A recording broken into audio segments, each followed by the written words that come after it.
Hello class, good morning. So today we'll discuss gravitational potential, है ना. जैसे हमने इलेक्ट्रिक पोटेंशियल डिस्कस किया था, सिमिलर वे में हम ग्रेविटेशनल पोटेंशियल को भी डिफाइन करेंगे. तो ग्रेविटेशनल पोटेंशियल क्या होगा? किसी यूनिट मास को इन्फिनिटी से एक रिक्वायर्ड लोकेशन पे, है ना, या गिवन लोकेशन पे लाने में जो वर्क डन हुआ वही क्या होता है आपका ग्रेविटेशनल पोटेंशियल. बिल्कुल सिमिलर है इलेक्ट्रिक पोटेंशियल से. ठीक है, तो हम इसको कैसे देख सकते हैं कि सपोज हम क्या देखना चाहते हैं. हमने इलेक्ट्रिक पोटेंशियल डिफाइन किया था पॉइंट चार्ज के लिए, उससे फिर हमने अलग अलग बॉडीज पे बात करी. तो similarly will see the gravitational potential due to a point mass, है ना. हम पॉइंट मास के लिए अगर हमारी कैलकुलेशन करें तो क्या होगा. सबसे पहले ग्रेविटेशनल पोटेंशियल का फॉर्मूला एक बार दोबारा देखते हैं. ग्रेविटेशनल पोटेंशियल को हम डिनोट करते हैं V से. किससे डिनोट करते हैं? V से. तो मैं क्या बोल रहा हूं, एक यूनिट मास को इन्फिनिटी से एक गिवन लोकेशन पे लाने में जो वर्क डन हमने किया वही क्या है?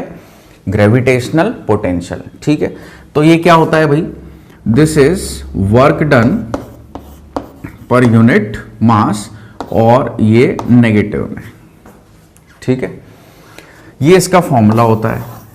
अब अगर ये फॉर्मूला है तो अपन देखें वर्क डन का फॉर्मूला क्या होता है. वर्क डन का फॉर्मूला होता है इंटीग्रेशन f डॉट ds और यहां पे क्या आ जाएगा 1/m0 ऐसे लिख लिया मैंने.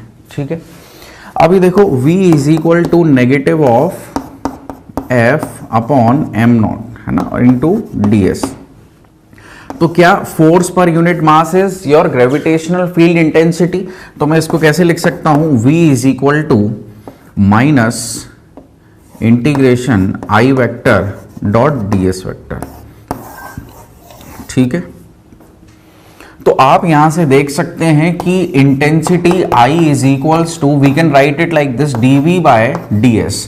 Now s is the position vector. तो आप r लिखें, s लिखें, कोई भी वेरिएबल लिखें, है ना. कई बुक्स में आपको ऐसा भी लिखा हुआ दिख जाएगा dv बाय dr, ऐसा भी लिखा हुआ दिख जाएगा. तो इट्स वन है ना, सेम थिंग ओनली, है ना, कोई फर्क नहीं है इसमें. अगर आप यहाँ पे हर जगह पे dr लिख रहे हैं तो यहाँ पे dr लिख दीजिए, ds लिखा है तो यहाँ पे ds लिख दीजिए. ठीक है, तो ये भी एक फॉर्मेट है इसको लिखने का. एक और फॉर्मेट क्या लिख सकते हैं हम इसको, पार्शियल डेरिवेटिव के फॉर्म में कैसे लिख सकते हैं.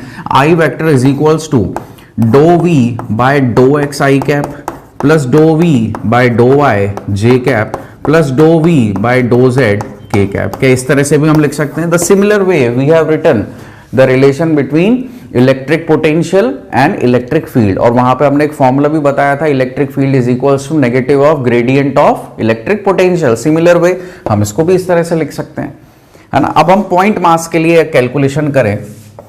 सपोज ये कोई मास है आपका, लेट से कैपिटल M, और इससे कुछ दूरी पे एक पॉइंट है P जो कि r डिस्टेंस की दूरी पे है.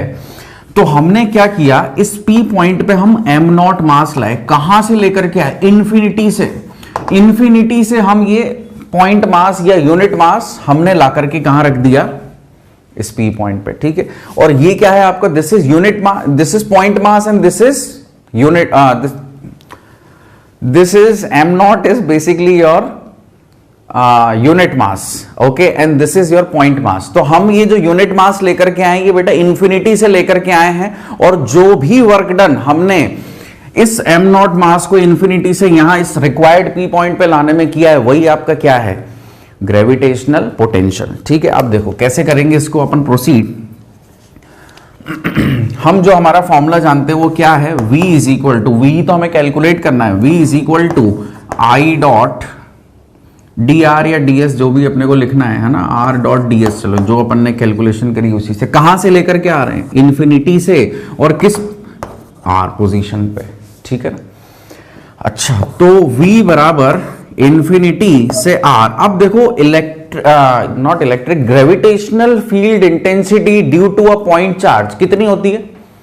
कितनी होती है कि अभी अभी लास्ट लेक्चर में अपन ने इस बात को कैलकुलेट किया, वो कितनी आई थी? gm upon R square. कितनी आई थी वो? Negative of gm upon R square. तो यहां पे क्या लिखेंगे? Negative of gm upon R square. ठीक है, r इज दिस डिस्टेंस. ठीक है ना, और m क्या है? इसका मास है, ठीक है, इनटू क्या करेंगे अपन, ds, ठीक है ना। अब यहां पे कांस्टेंट क्या है, देखो यहां पे कांस्टेंट क्या है, g कांस्टेंट है। अच्छा देखो अब यहां पे ना आप लोग को कंफ्यूजन होगा क्योंकि अपन ने रेडियस r में लिया है, मैं इसको ना dr वेक्टर ही करता हूं ताकि हम क्या इसको इंटीग्रेट करने में आसानी रहेगी, है ना। तो अब देखो g इज अ कांस्टेंट, इसका मास भी कांस्टेंट है, क्या बदलेगा, r बदल सकता है, r वेरिएबल हो सकता है। So v is equal to minus G M upon, बस gm अपन यहां से कांस्टेंट ले लेंगे बाहर, और इंफिनिटी से r और 1 upon R square D R, ठीक है। तो 1 अपॉन आर स्क्वायर का इंटीग्रेशन क्या होगा, माइनस का 1 अपॉन आर, यही होगा, है ना। अच्छा एक ऑलरेडी माइनस साइन यहां पे बाहर था और ये वाला माइनस साइन, ये वाला माइनस साइन मिलके तो पॉजिटिव हो गया। अब देखो क्या आएगा, gm और माइनस का 1 अपॉन आर, और इंटीग्रेशन कहां से कहां होगा, इंफिनिटी से r में, तो हमें क्या रिजल्ट मिलेगा, माइनस का gm अपॉन r, ठीक है। यानी कि आपने एक पॉइंट मास की वजह से जो ग्रेविटेशनल पोटेंशियल फाइंड आउट किया वो कितना आ गया, माइनस का gm अपॉन r। क्या ये वाली बात याद रहेगी हमें हमेशा, ठीक है। This is the formula which you will got, ठीक है। अब पॉइंट मास के लिए हमने अगर कैलकुलेशन कर ली तो हम डिफरेंट डिफरेंट बॉडीज पे भी कर सकते हैं, है ना। तो समझने के लिए हम सबसे पहले एक हॉलो स्फीयर लेते हैं, ठीक है। तो अगली हेडिंग अपन डालें ग्रेविटेशनल, किसी को कोई डाउट है इसमें, gravitational potential due to hollow sphere, किसी को भी कोई डाउट है इसमें? I think each and everything is clear, है ना। हमने हर चीज को बिल्कुल अच्छे से इस बात को समझने की कोशिश करी है। ये फॉर्मेट जो है ये हमें पहले से ही पता था क्योंकि हमने इलेक्ट्रिक फील्ड देखा हुआ, बेटा इधर देखिए, ये हमने पहले से ही देखा हुआ था, है ना। तो हमें पता है कि इलेक्ट्रिक पोटेंशियल और इलेक्ट्रिक फील्ड में क्या रिलेशन होता है, सेम उसी पैटर्न पे हमने इस बात को समझा है ना। और यहाँ पे ये भी चीज हमने पहले से ही देखी हुई थी, बस इसको लिखने का तरीका हमने अभी अभी देखा है ना। फिर ये पॉइंट मास के लिए यहाँ पे हमने किसी r डिस्टेंस पे कोई p पॉइंट मान लिया तो क्या आएगा, gm अपॉन आर स्क्वायर। देखो माइनस का साइन आपको यहाँ पे लगा हुआ दिख रहा है तो ये क्या शो कर रहा है, ये केवल उसका डायरेक्शन शो कर रहा है ना। सॉरी पोटेंशियल में तो डायरेक्शन नहीं होगा इसमें, ये तो मैग्नीट्यूड ही है इसका, है ना। तो इलेक्ट्रिक फील्ड होता तो वहां पे क्या मतलब ग्रेविटेशनल फील्ड होता है या इंटेंसिटी होती, वहां पे नेगेटिव साइन क्या शो करता, डायरेक्शन शो करता, ठीक है ना। ये तो मैग्नीट्यूड में है। चलो अब अपन आगे बढ़ते हैं, gravitational potential due to a hollow sphere. तो सबसे पहले तो एक स्फीयर बना लो भाई। ये क्या है, एक स्फीयर है, और कैसा स्फीयर है, हॉलो स्फीयर, यानी कि अंदर का पोर्शन पूरा का पूरा खाली है। और ये क्या है, this is some radius r, और इसका मास मान लिया हमने कितना m। और देखो यहां से कुछ दूरी पे हमने एक p पॉइंट मान लिया और इसकी जो दूरी है वो कितनी है, मान लो r दूरी है। तो again will take the case 1 जहां पे r is greater than r, यानी कि जो पॉइंट है वो हमारे हॉलो स्फीयर के बाहर कहीं पे लाई कर रहा है। अगर ऐसी सिचुएशन है और आपको बोला जाए कि भाई इस p पॉइंट पे हमें क्या बताइए, पोटेंशियल बताइए, ग्रेविटेशनल पोटेंशियल बताइए, क्या करेंगे भाई हम इस पे, हम यहाँ पे एक यूनिट मास ला करके रख देंगे और बोलेंगे कि इन्फिनिटी से इस यूनिट मास को यहाँ पे लाने में जो भी वर्क डन हुआ वही इसके द्वारा किया गया, ग्रेविटेशनल पोटेंशियल है इस पॉइंट पे, है ना। तो देखो कैसे लिखेंगे हम यहाँ पे v is equals to I dot D R, infinity to distance r। अब यहां पे जो ग्रेविटेशनल फील्ड इंटेंसिटी है ये हमें बतानी है। तो ग्रेविटेशनल फील्ड इंटेंसिटी हम क्या लिखेंगे, एक पॉइंट चार्ज की वजह से, अगर हम इसे पॉइंट चार्ज मतलब पॉइंट चार्ज बोल रहा हूं मैं, अगर हम इसे मास माने, यूनिट मास या पॉइंट मास माने, तो उसकी वजह से एक p पॉइंट पे अगर अपन देखेंगे तो कितनी आती है, gm अपॉन आर स्क्वायर।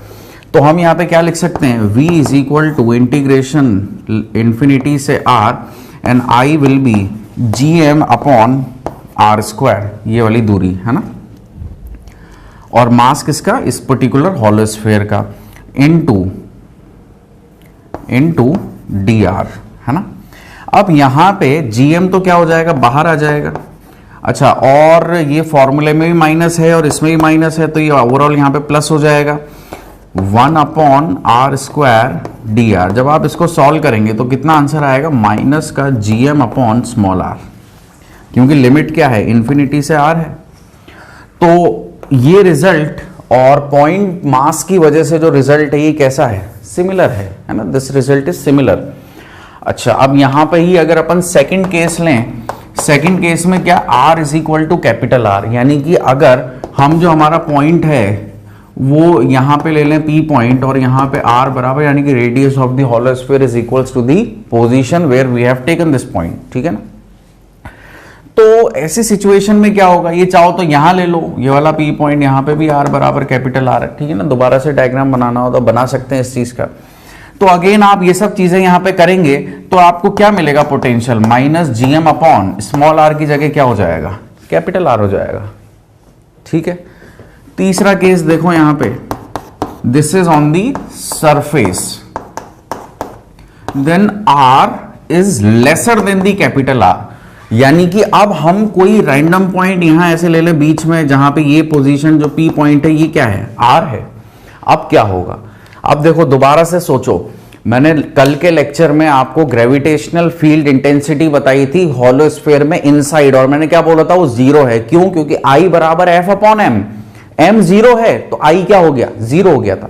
यानी कि ये हॉलो स्फीयर है, और अगर यहां पे हम इसका फॉर्मूला लिखेंगे v is equal to integration I.dr, तो बेटा I तो जीरो है यहां, समझे। तो इसको हम कैसे अप्रोच करें, देखो इसको कैसे अप्रोच करेंगे। क्या हमें यह पता है इंटेंसिटी को हम dv/dr भी लिख सकते हैं, हाँ या ना। अगर इंटेंसिटी जीरो है तो क्या dv/dr ऐसे लिखा जाएगा, यानी कि dv बराबर जीरो, dv बराबर जीरो, यानी कि ये क्या है, this is the potential difference, gravitational potential difference. अगर किसी का डिफरेंशिएशन जीरो आ जाए, इसका मतलब वो वेरिएबल क्या है, कांस्टेंट है। मतलब वो वेरिएबल नहीं है, वो क्या है, एक्चुअली कांस्टेंट है। यहां पे v क्या है, v कैसे काम कर रहा है, क्योंकि ये कांस्टेंट का डिफरेंशिएशन ही क्या होता है, जीरो होता है। यानी कि अगर आप किसी इनसाइड के हॉलो स्फीयर में अंदर कोई भी एक पॉइंट लो, और अगर आपको वहां पे क्या चेक करना है, ग्रेविटेशनल पोटेंशियल, तो वो कितना आएगा, जितना कि सरफेस पे आ रहा होगा।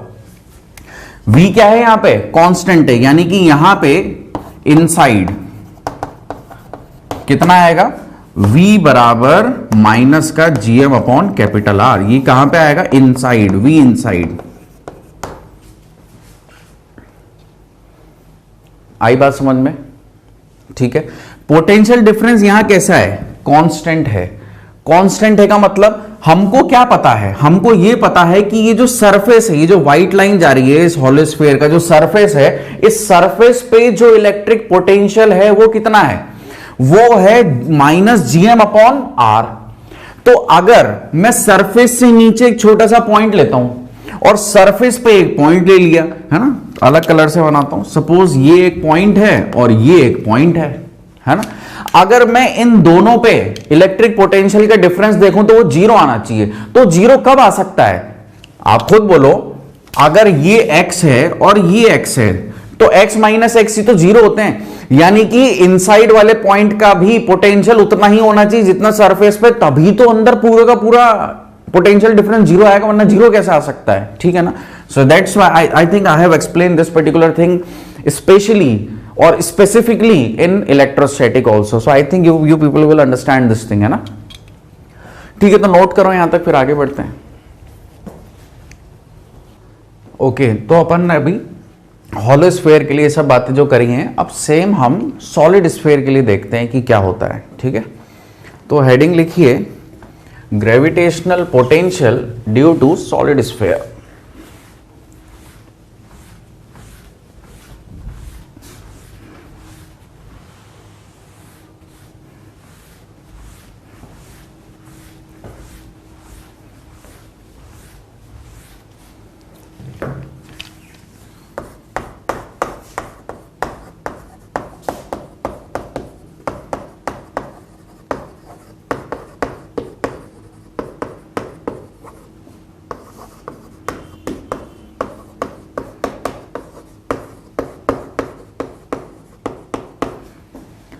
So first of all, we'll make one sphere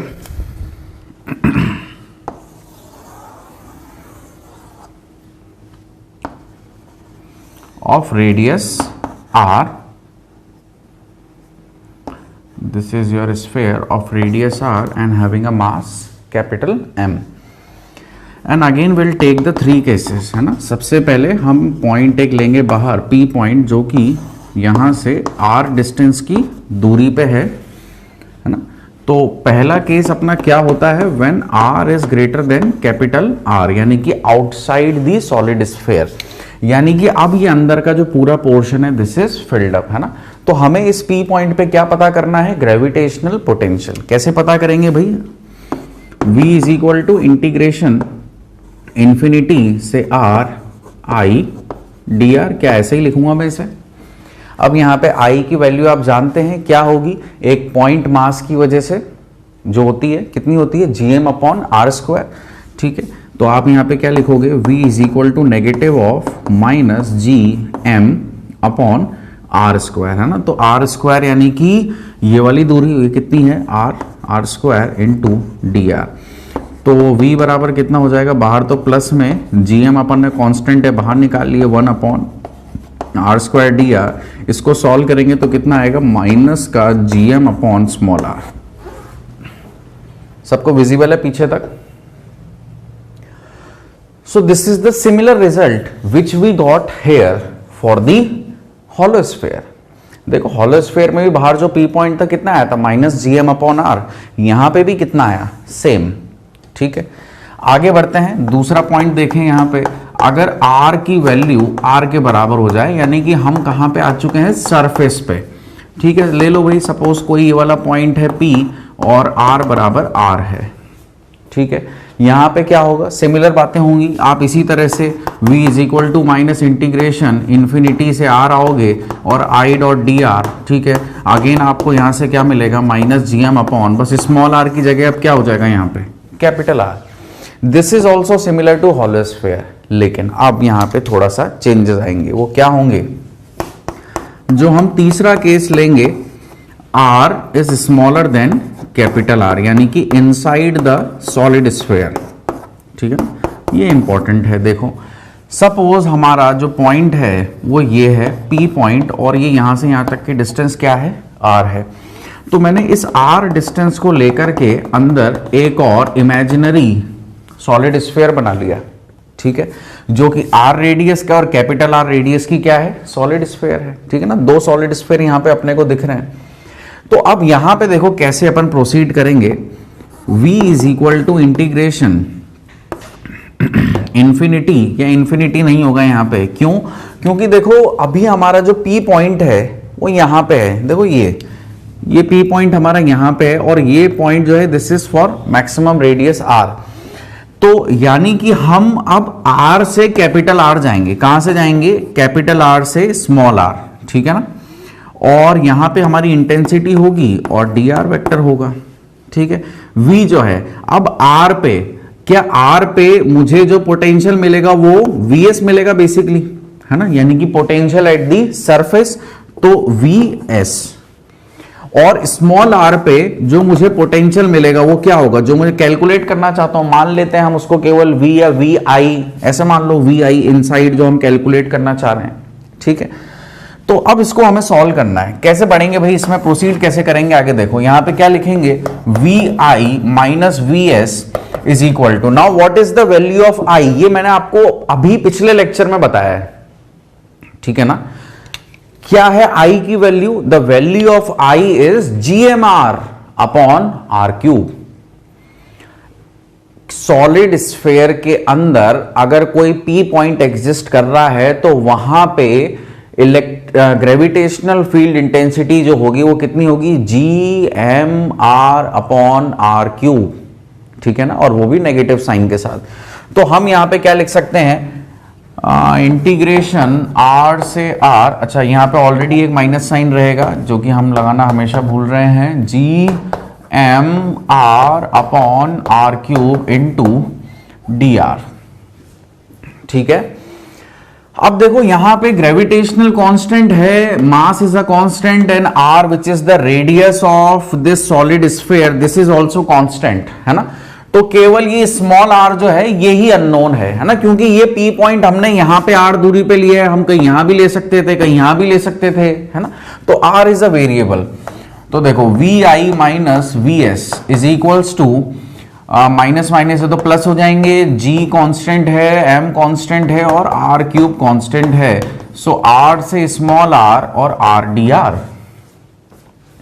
now what is the integration of r square by 2, है ना, r स्क्वायर बाय 2, और उसमें लिमिट भी अगर मैं पुट कर दूंगा तो क्या होगा, r square minus capital R square और gm अपॉन r क्यूब, ये हो जाएगा, ठीक है। यहां पे V I minus V S ये इस तरह से यहां पे लिखा रहेगा। क्या इतनी बात समझ में आई? ये सबने नोट कर लिया ना इधर तो।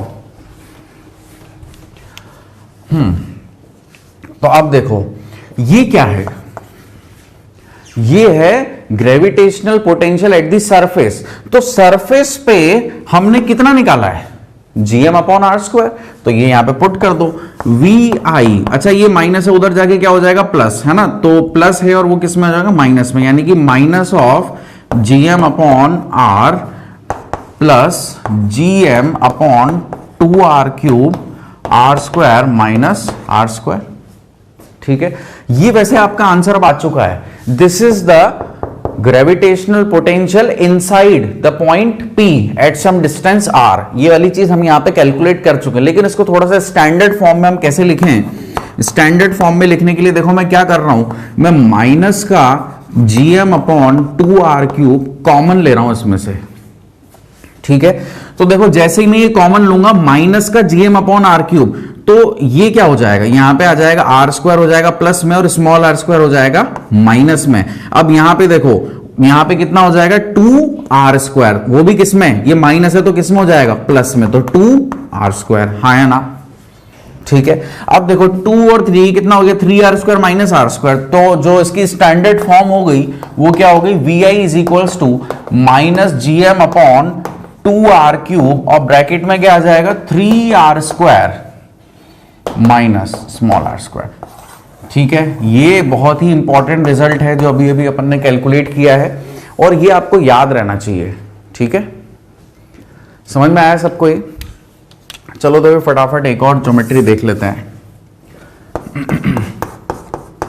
ग्रेविटेशनल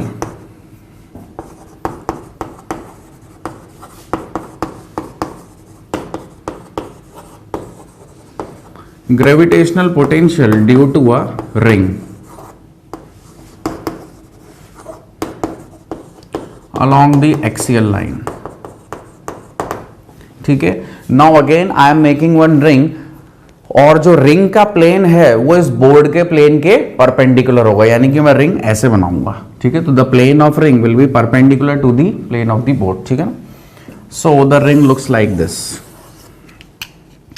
और ये रिंग का सेंटर है, रिंग के सेंटर से ये कोई P पॉइंट है which is x distance away from this, और रिंग का रेडियस हम मान लेते हैं कैपिटल R, रिंग का मास हम मान लेते हैं m, and the m mass is uniformly distributed over the ring and the mass will be distributed per unit length.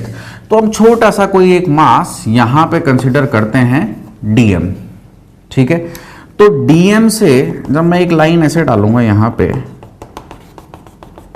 ठीक है ना, वैसे नीचे वाली लाइन की जरूरत है नहीं क्योंकि अपन एक ही से यहां पे काम कर लेंगे, ठीक है। तो अब देखो यहां पे क्या होगा, इस डीएम मास की वजह से इस पी पॉइंट पे मैं क्या देखूंगा, ग्रेविटेशनल पोटेंशियल, ठीक है।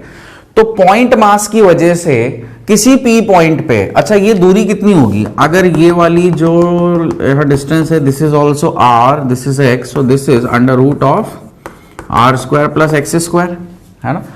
तो एक पॉइंट मास की वजह से किसी पॉइंट पे ग्रेविटेशनल पोटेंशियल क्या होगा, क्या अभी अभी अपन ने कैलकुलेट किया है, कितना होता है gm अपॉन आर, ठीक है ना, and intensity gm upon R square, minus में दोनों के दोनों, है ना। तो यहां पे मुझे एक पॉइंट की वजह से पता है, तो मैं क्या करूंगा, एक पॉइंट मास की वजह से निकालूंगा और उसको पूरे को इंटीग्रेट कर दूंगा पूरे मास पे, तो मेरा आंसर आ जाएगा, है ना।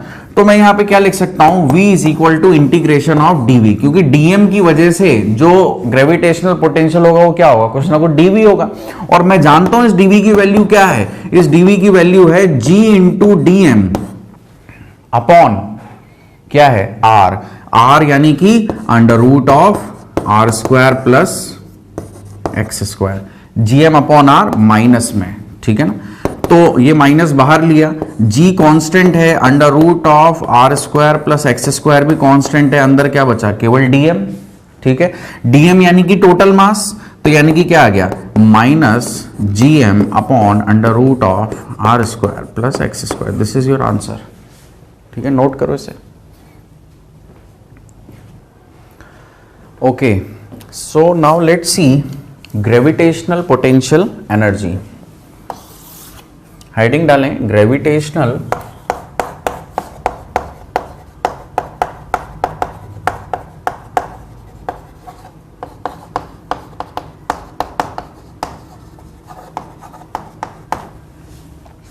ग्रेविटेशनल पोटेंशियल एनर्जी हम जानते हैं U बराबर क्या होता है, potential energy is equals to negative of work done by the conservative forces. तो हम यहाँ पे क्या लिख सकते हैं, नेगेटिव ऑफ वर्क डन, है ना। So and gravitational force is a conservative force, तो हम यहाँ पे क्या लिख सकते हैं, integration of f dot ds, कहाँ से कहाँ तक, इन्फिनिटी से r। This is your gravitational potential energy, जिसको हम U से इंडिकेट करते हैं। अब देखो यहाँ पे आपको पता है कि जो अट्रैक्टिव फोर्स होता है वो कैसा होता है, नेगेटिव होता है ना। तो इंटीग्रेशन इन्फिनिटी से r f कितना हो जाएगा, g, सपोज दो मासेस हैं m1 m2 अपॉन क्या होता है, r स्क्वायर इंटू dr, ठीक है, ds की जगह dr ले लेते हैं यहाँ पे। अब देखो यहाँ पे क्या होगा, मास कांस्टेंट है, g कांस्टेंट है, और ये नेगेटिव होता है तो माइनस माइनस तो क्या हो गए, प्लस हो गए। सो g m1 m2 मैंने बाहर ले लिया, इंटीग्रेशन इन्फिनिटी से r और 1 upon r square dr। 1 upon r square का इंटीग्रेशन क्या होगा, माइनस का 1 अपॉन r, तो कितना हो जाएगा, और लिमिट भी डाल दें तो r से इन्फिनिटी कितना होगा, minus g m1 m2 upon r। This is the gravitational potential energy, ठीक है, minus g m1 m2 bye r। इस बात को हमें याद रखना है, ठीक है।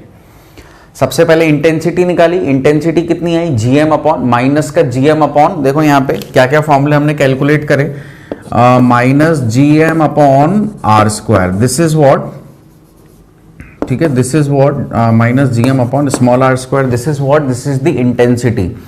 फिर उसके बाद हमने minus gm upon r calculate किया, this is what, this is the gravitational potential. और अभी अपन ने क्या निकाला है, माइनस का gm1 m2 upon r, this is what, this is gravitational potential energy. तीनों में डिफरेंस है और ये बात हम समझ भी पा रहे होंगे। चलो अब अपन देखते हैं, इसके ऊपर अपन क्वेश्चन लेंगे, है ना। नेक्स्ट लेक्चर में हम क्वेश्चंस लेंगे इनके ऊपर, ग्रेविटेशनल पोटेंशियल एनर्जी के ऊपर। हाल फिलहाल अपन कुछ थ्योरी के और इंपॉर्टेंट पॉइंट्स देख लें, है ना। तो आज मैं आपको एक और बहुत इंपॉर्टेंट सब टॉपिक पढ़ाने वाला हूं, जिसका नाम है एस्केप वेलोसिटी। क्या होता है, कैसे कैलकुलेट करते हैं, इसको हम देखते हैं। और एस्केप वेलोसिटी इसलिए भी इंपॉर्टेंट है क्योंकि इसके ऊपर क्वेश्चन बनते ही बनते हैं, है ना। कॉम्पिटिटिव एग्जाम में एस्केप वेलोसिटी के ऊपर क्वेश्चन बनते हैं। तो हेडिंग डालिए एस्केप वेलोसिटी।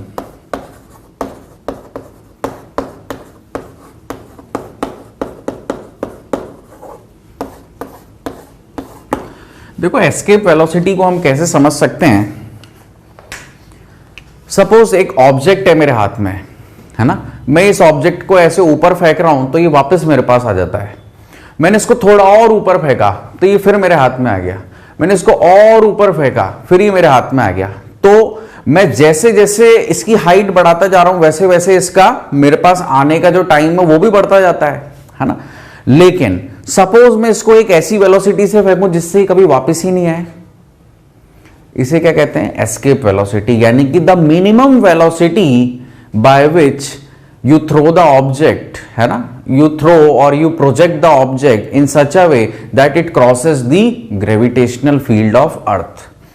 आसान भाषा में समझिए, अर्थ की ग्रेविटेशनल फील्ड को क्रॉस करने के लिए जो मिनिमम वेलोसिटी हमें चाहिए उसी को हम क्या कहते हैं, escape velocity.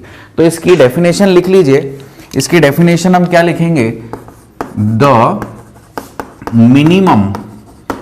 Minimum velocity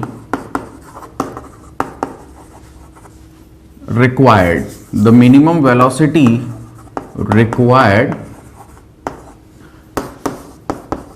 to cross the minimum velocity required to cross the gravitational field of earth।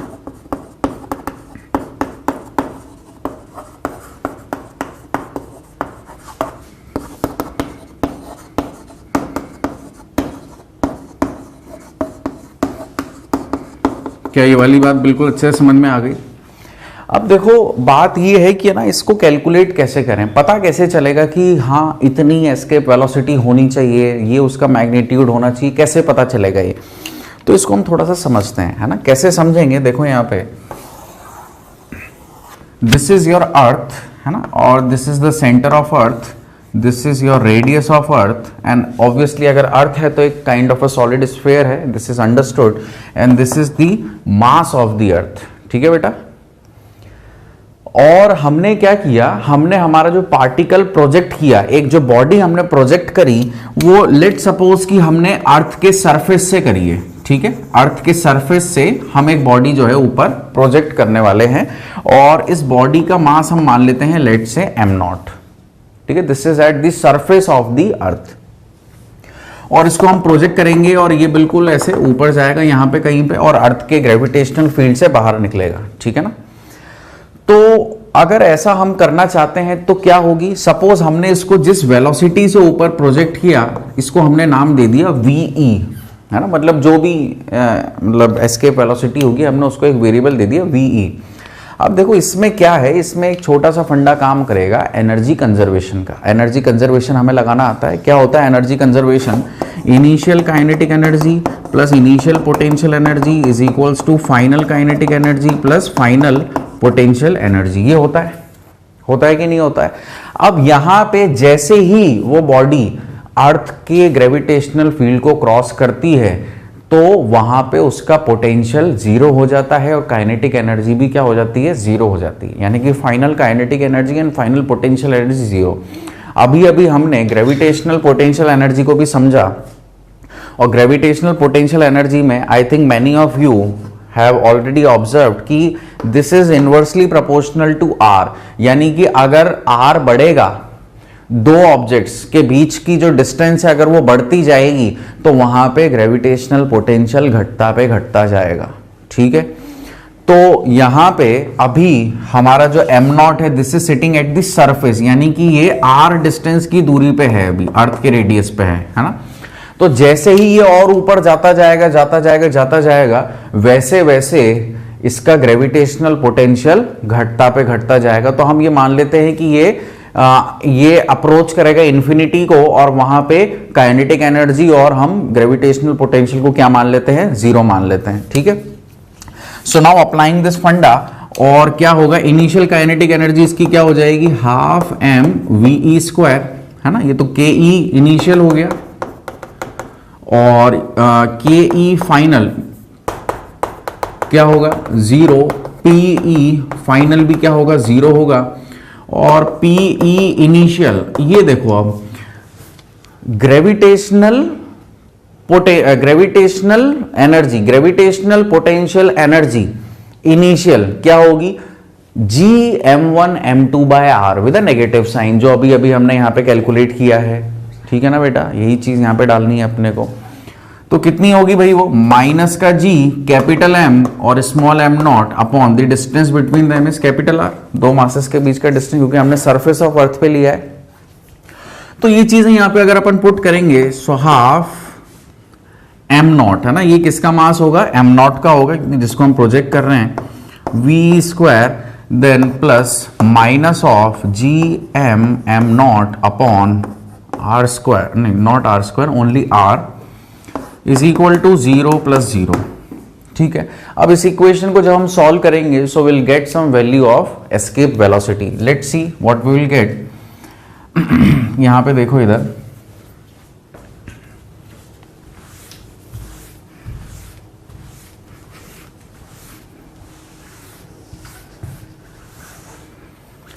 ये वैल्यू देखो कितनी आएगी अपने पास, half M naught V E square, क्या ये G M naught upon R के बराबर होगा।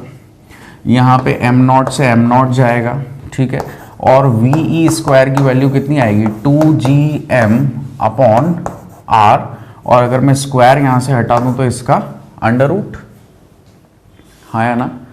अब देखो अगर मैं यहाँ पे अंडर रूट के अंदर r से मल्टीप्लाई और डिवाइड कर दूं तो ये वाला जो r है ना, ये ऐसे हो जाएगा। तो gm अपॉन आर स्क्वायर क्या होता है, क्या एक्सेलरेशन ड्यू टू ग्रेविटी, यानी कि ve बराबर अंडर रूट ऑफ 2g और कैपिटल R, ठीक है। अगर आप इसमें वैल्यू डाल के पुट करोगे तो आपको आंसर मिलेगा समथिंग 11.1 और 2 किलोमीटर पर second. This is the escape velocity of the object when it is at the surface of the earth। देखो कुछ बातें हैं जो मैटर करती हैं, जैसे कि हम वन बाय वन देखते हैं, है ना। Escape velocity does not depend on the mass of body but depend on the mass of planet, यानी कि आप जिस बॉडी को अर्थ के बाहर प्रोजेक्ट करना चाहते हैं, एस्केप वेलोसिटी उस बॉडी के मास पे डिपेंड नहीं करती है, ये उस प्लैनेट के मास पे डिपेंड करती है। और इसको हम अपनी इक्वेशन से देखें, हमारी इक्वेशन में क्या है, twice of G capital M upon R square into R. तो ये कैपिटल एम क्या है, capital M is the mass of earth, और एम नॉट क्या था, मास ऑफ दी बॉडी। तो क्या हमारी वेलोसिटी और एस्केप वेलोसिटी में कहीं पे भी एम नॉट आ रहा है, यहां पे नहीं, यानी कि किस पे डिपेंड करती है, मास ऑफ दी प्लैनेट पे, not on the mass of body, ठीक है। दूसरी बात ये कि escape velocity does not depend on the angle of projection, है ना। एंगल ऑफ प्रोजेक्शन पे भी डिपेंड नहीं करती है। अगर अपन ने अपनी जो पार्टिकल है उसको अपन ऐसे सीधा फेंकें, किसी एंगल पे फेंकें, इट डज नॉट मैटर, है ना। एस्केप वेलोसिटी जो है एंगल ऑफ प्रोजेक्शन पे बिल्कुल भी मैटर नहीं करती है। आप किसी भी एंगल ऑफ प्रोजेक्शन पे फेंकेंगे तो आपको जो भी रिक्वायर्ड होगी वो वेलोसिटी आपको पता होनी चाहिए, ठीक है। तीसरी बात, escape velocity depends on the initial position of the body, depends on the initial position of the body। इससे मेरा क्या मतलब है, देखो यहां पे हमने इस बॉडी को जो प्रोजेक्ट किया अपवर्ड डायरेक्शन में, वो कहां से किया, सरफेस ऑफ अर्थ से किया। अगर मैं सरफेस ऑफ अर्थ से इसे प्रोजेक्ट कर रहा हूं then I am getting this result, और इसीलिए ये वेलोसिटी मैंने कैलकुलेट करी। लेकिन अगर ये अर्थ सरफेस से नहीं, इसकी हाइट मान लो कम होती है, अर्थ सरफेस पे ही कहीं अंदर होता, किसी पर्टिकुलर हाइट पे होता, फिर वहां से हम इसे प्रोजेक्ट करते हैं, then the calculation of velocity, escape velocity will be different. मतलब कि ये जो आंसर आया ये फिर वो नहीं आएगा, फिर ये कुछ और आएगा। ये कब आया, जब हमने सरफेस ऑफ अर्थ से इसे प्रोजेक्ट किया, ये तब आंसर है, ठीक है ना। तो अलग अलग हाइट पे अलग अलग एस्केप वेलोसिटी आएगी, ठीक है। नाउ पॉइंट नंबर 4, इतनी बात हमारी हो गई, ठीक है। Escape velocity depends on the presence of another planet also, या अदर प्लैनेट। देखो यहां पे हमने जो एस्केप वेलोसिटी कैलकुलेट करी है ये दो कंडीशंस पे करी है। पहली कंडीशन तो ये थी कि ये अर्थ के सरफेस से हमने कैलकुलेट करके निकाली है। दूसरी बात, हमने ये माना है कि आसपास में कोई अदर प्लैनेट नहीं है, है ना। तो अगर हमारे जिस पे भी हम कैलकुलेट करना चाह रहे हैं एस्केप वेलोसिटी, अगर उसके आसपास कुछ और प्लैनेट्स भी हैं, then yes the escape velocity will be somewhat other, है ना, उस पर कुछ ना कुछ इफेक्ट जरूर आएगा. देयर विल बी सम और the other effect on escape velocity due to the presence of other planets. ठीक है, तो अपन है ना एस्केप वेलोसिटी के ऊपर और ग्रेविटेशनल पोटेंशियल के ऊपर, ग्रेविटेशनल पोटेंशियल एनर्जी के ऊपर, इन दोनों टॉपिक्स के ऊपर अपन कुछ अच्छे क्वेश्चंस करेंगे नेक्स्ट लेक्चर में. So till then, enjoy your learning part and do practice some good questions on these two topics. We'll meet soon. Thank you.